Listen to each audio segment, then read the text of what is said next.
Welcome to the Howie and Beastmode podcast, where we discuss all things business, including growth, strategy, and execution, as well as personal and professional development. Let's join Howie and Beastmode in conversation. All right. Well, we want to dig right in today, Beastmode, I think. Yeah, we got a lot to cover. This is going to be quite a podcast. So We do. In fact, we have actually so much material. I think we're going to split it up into 2 or 3 more podcasts. So that'll be exciting. That's actually a first. We've ever done a series before. So meaningful metrics, growth, and business protection at the same time is kind of what we're talking about today. So I think we wanted to, for part 1, I think we're going to focus on growth, which I think is pretty kind of a nice tie-in from last week, actually. Last week we talked about some of the tactics for growth. yes. And so now we're going to talk about the metrics of growth. Yeah, and so you really got to understand from the mentality of that there's always an opportunity to grow. And then from that point that there's always the opportunity, okay, how do I know where I should grow? You know, because there's a lot of businesses, and there's a great learning mechanism where you start growing and then you realize that it's taking a lot more effort to grow this side, but over here I can grow a lot easier. I can scale a lot faster. Why is that? It's some of that just comes back down to the metrics of what's your business good at, and some of that's just a right now type of metric. That's right. Yeah, it's funny on Shark Tank, sometimes they say you can grow yourself out of business. That's actually interesting. Yeah, But I think as we've developed this topic, that type of thing certainly can happen. And so we're going to kind of dig right into that. So I think the first thing that we would like to encourage you guys to think about in terms of metrics is, what's a metric? And I think most fundamentally, a metric is something that describes information about your business, and it measures it. It describes it and it measures it for you. But usually metrics don't jump out at you. Usually you have to go get them. And so what we're going to do is kind of inspire you guys with a few ideas of things you might want to look at in the growth and sales and marketing and business development sort of categories that are metrics that should speak to you. And some of these you'll use literally. Some of these will just inspire your idea. It's sure. absolutely the goal. And what's nice about Beast Mode and myself is that we also are in sales and marketing and business development. And so these will kind of help us too. So we're keenly interested in this topic. So Beast Mode, what's the first thing that we thought people should think about?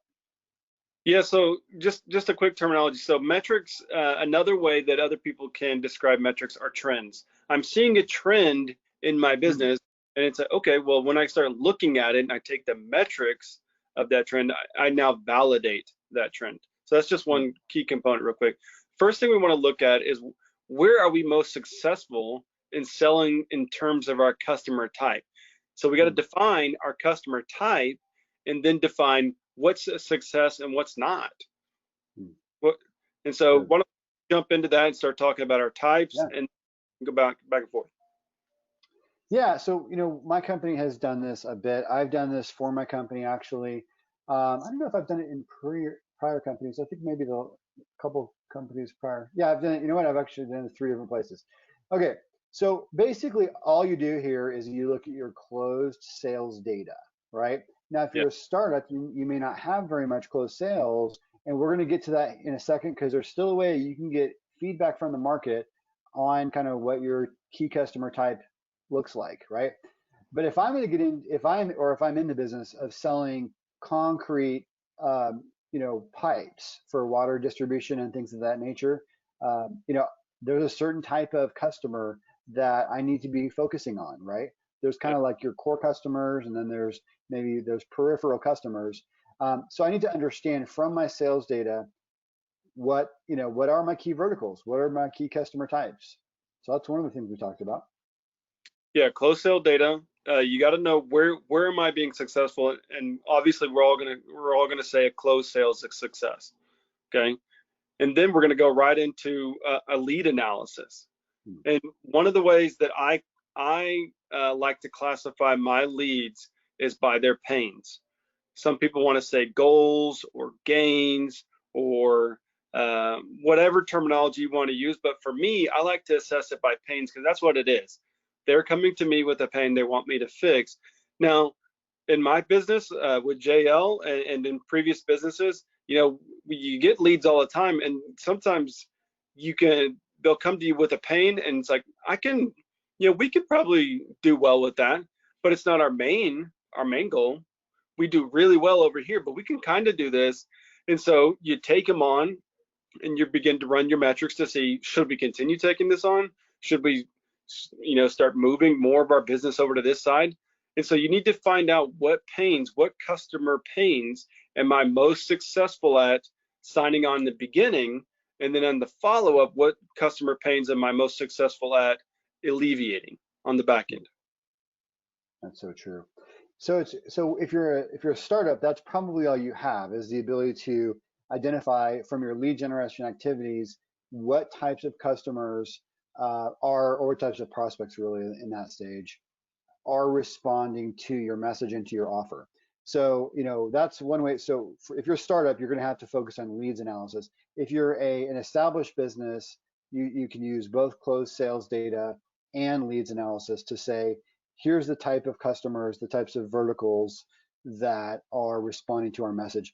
The pains is a good one. So I also, Beast Mode, use that terminology pretty much exclusively. I do sometimes fold in pains and gains, but I agree with you. Pains are really what people spend more time focusing on solving versus gains. And there's psychological reasons for that, actually. If you think about how human beings are wired as far as self-preservation, they're much more keen to try to eliminate pain than they are to just have a better situation, right? They're much more willing to take action to save their life, which would be the ultimate pain, versus just to have a new couch. So gains are good too, but pains are better. So you can identify from your leads analysis what pains the customers are resonating with and keep a list of those. That's a really important metric. True. So in terms of what we've covered so far, use your closed sales data to identify customer verticals, use your leads analysis to identify customer verticals, and start to dig in, and we'll dig into the next few things here next, but just want to catalog where we are so far. Identify the pains that are resonating with the people that you're talking to, and focus more and more energy against those pains. So that's a really good metric as well. What pains are people? Saying in lead analysis, we talk about company types. Again, you want to see where you're most successful at: small companies, larger companies, international. I know that that's been a big trend. Is just international business coming to the United States, U.S. business wanting to get out of the domestic business. And so where is my business coming from? What size? What do they look like? Because again, I need to know what I'm looking for.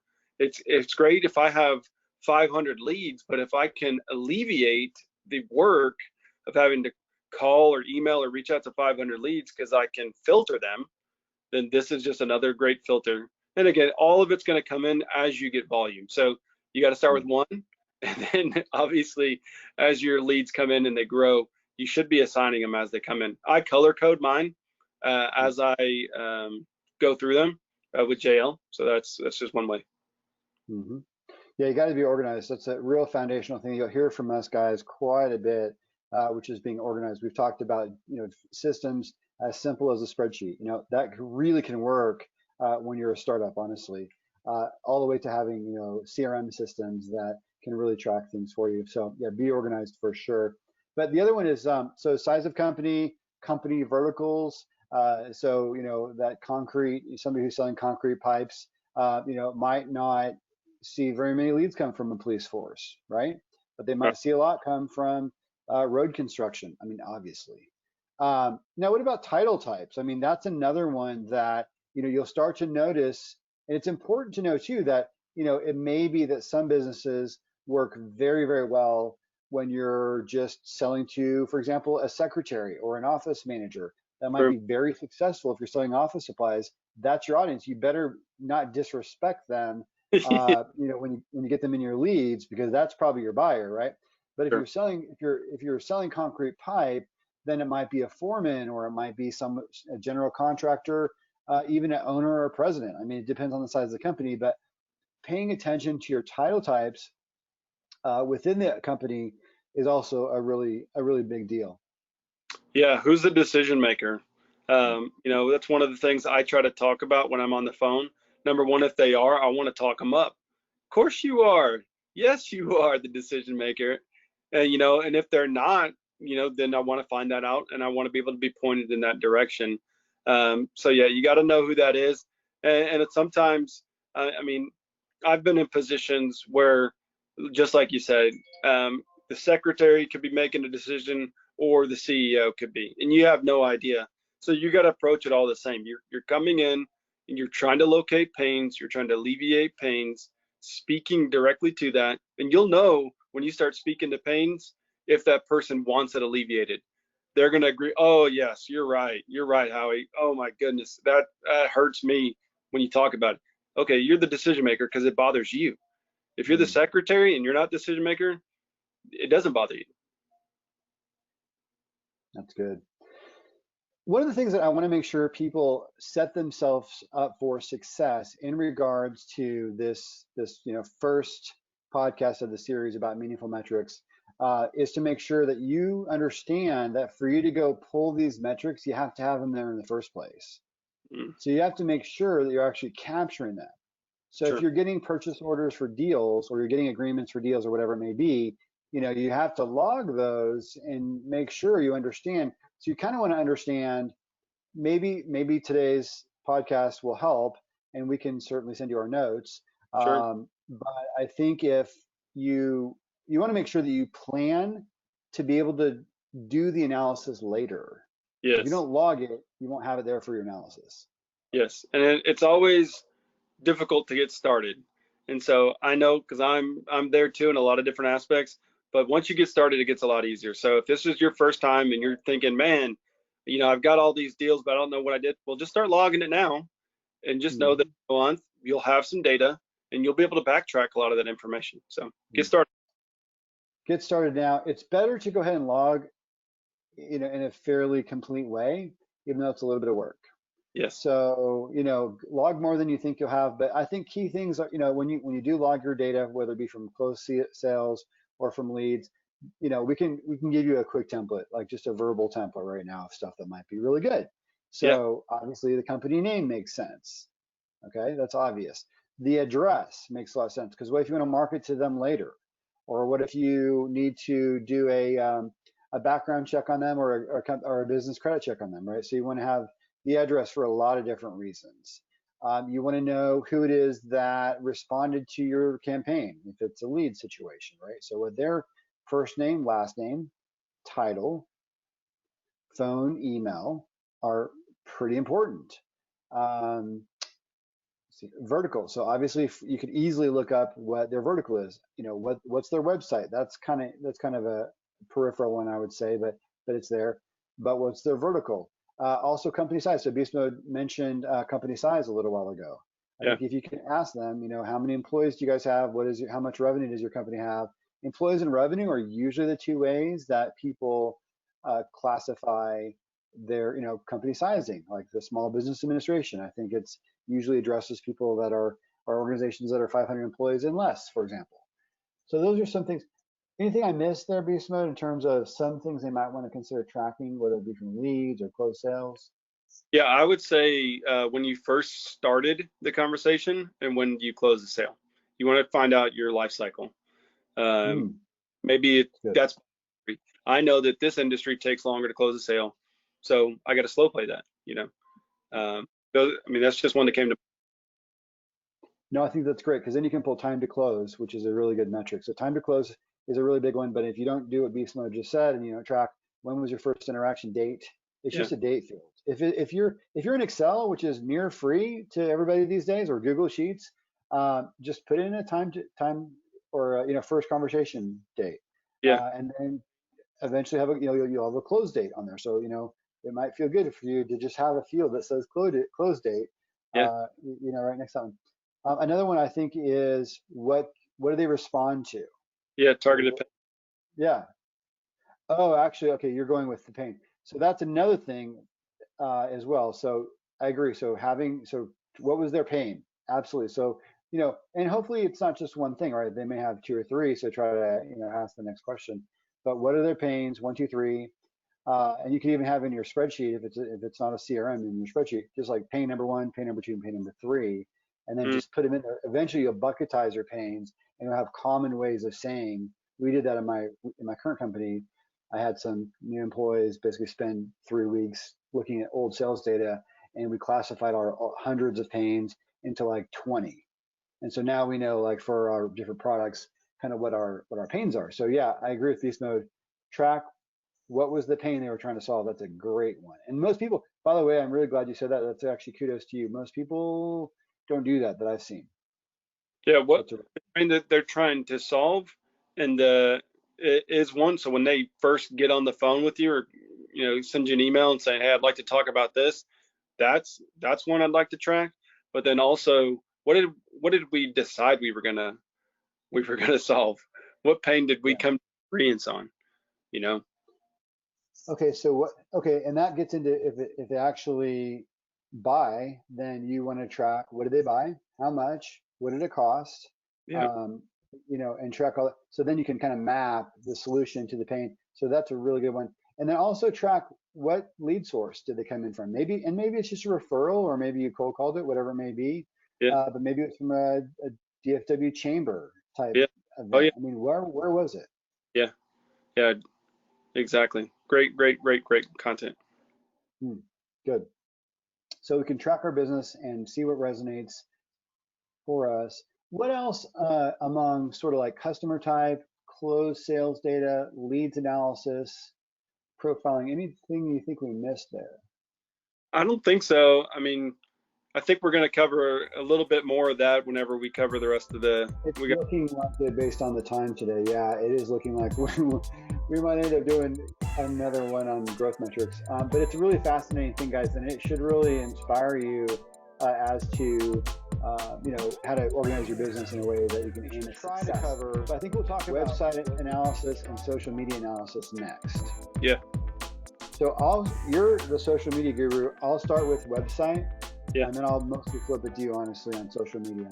So web traffic analysis, there's a lot of free packages out there that can help you track your web statistics. Google Analytics is a free package. There's also a paid version, and there's plenty of paid versions of these types of things. But it's important for you to set your website up such that there's clarity as to what's on a specific page, right? So it's good to have kind of, if you can segment your web page by theme pages, then when you track your Google Analytics, if you decide to use Google Analytics for free for a while, then you can actually see how much traffic, what's the market saying in terms of traffic clicks to certain key pages. You may find that your business is hotter in X, Y, and Z topic because you're getting more hits to those parts of your website than to other areas of your website. So Google Analytics can track things like how many clicks, what the duration was. So you may find, for example, and again, these are all the meaningful metrics. It's amazing how much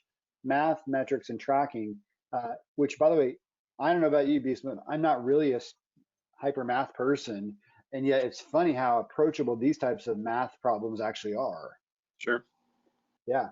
So website, who, when, where, what they clicked, what my top pages are.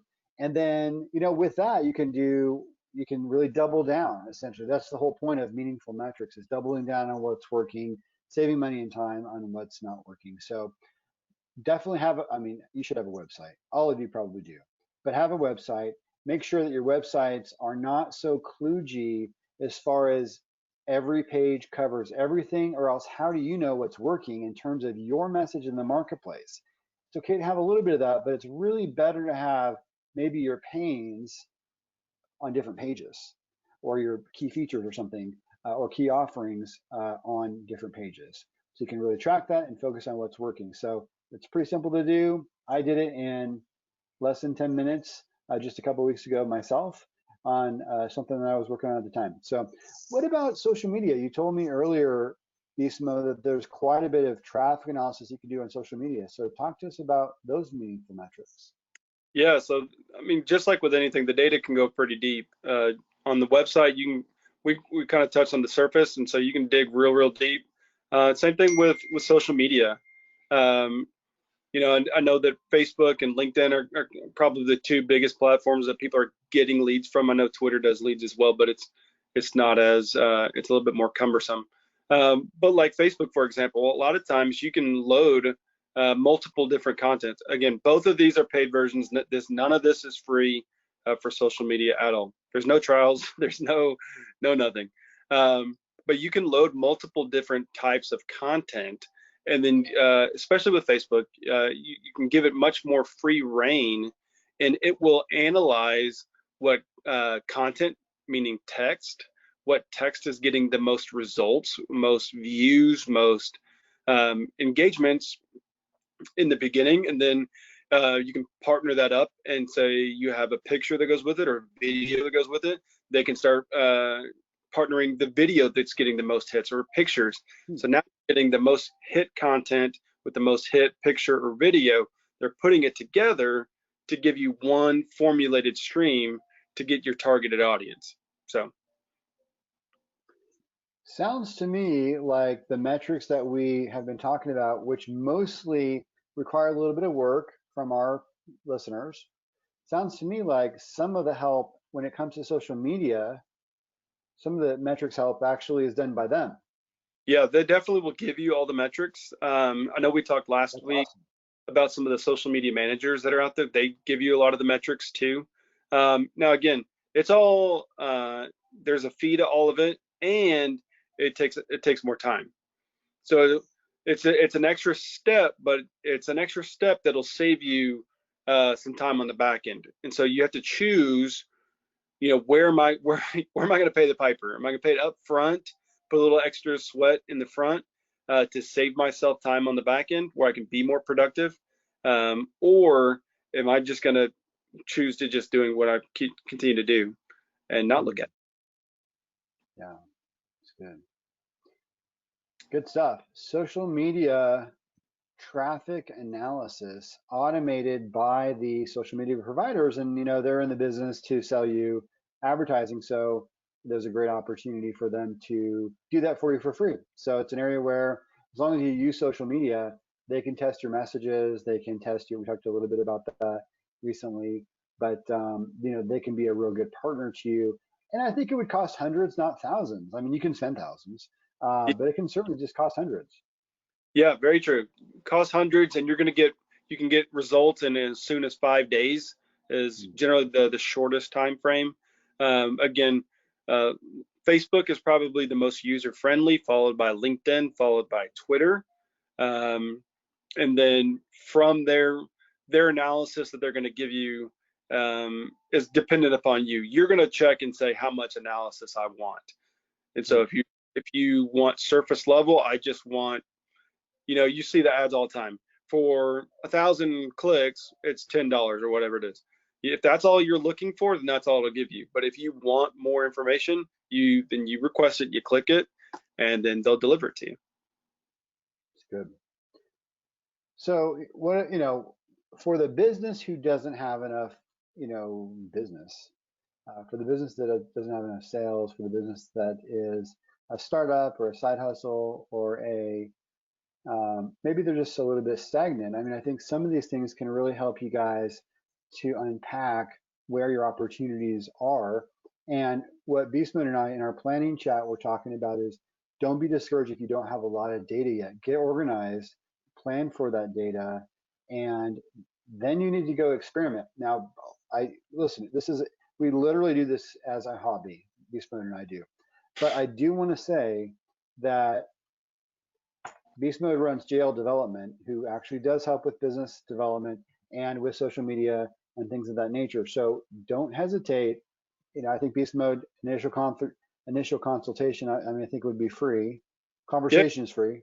Yep. Yeah. I'm always giving Yeah. out free insights. So we talk about He insight. does. I give that out, on these podcasts. I give it out on social media. So, I mean, you can come get as much free insight as you want. So. Awesome. Yeah. And he does the right thing, and then the right thing eventually comes back to him. So and we've seen that actually in his startup. So it's been really good. What is the email if they want to contact to have a conversation like that? Yeah, yeah, you can just email office@jldvlp.com. JLDVLP. Okay. Yes. Good. Say that one more time. Office@jldvlp.com. Okay. Well, that's about all we have time for. But so I think we're going to go ahead and break up growth into another one, and then we'll have another one on risk and another one on savings. So we're going to really have some fun nerding out a little bit on that kind of thing. Enjoyed it. Yeah, for sure. And if there's something in this topic that you seem to really enjoy, then feel free to let us know, because we're going to be covering it for a little bit. So YouTube, LinkedIn, Facebook, Spotify, iTunes, Google Podcasts, we're everywhere. Come check us out.